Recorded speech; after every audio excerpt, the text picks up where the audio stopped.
Tu jouais à quoi quand tu étais petit? Des camions, des pistolets à billes. Jamais avec des Barbies par exemple?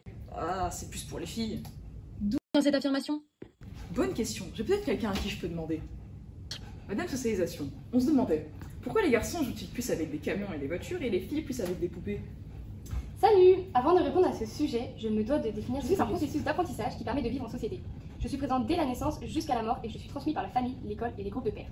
Ils transmettent une façon de se comporter, de penser et des connaissances. Comment est-ce transmis?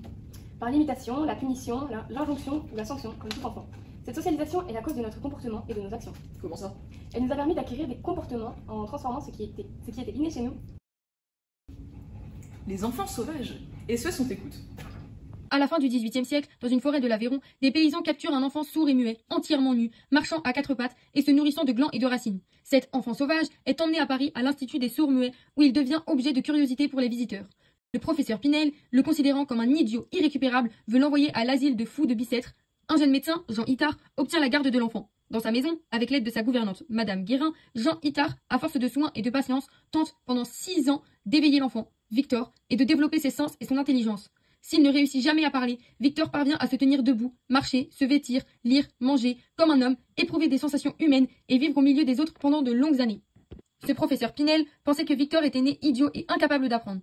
Mais tout ce qu'il a réussi à apprendre, nous l'avons appris également à un plus jeune âge.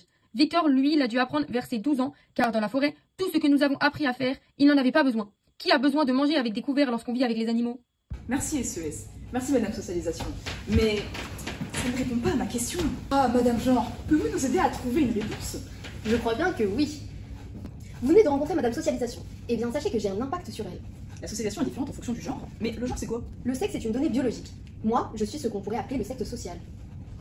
Par exemple, je vais être associée dans une société à un sexe et je vais donc définir ce sexe pour le meilleur comme pour le pire. Que voulez-vous dire?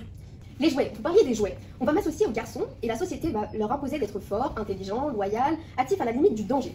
Et pour cela, on va leur donner des jouets en lien avec ça. Camions, jeux technologiques, armes, voitures. Les filles, elles, doivent être les plus douces et surtout s'occuper des aspects domestiques.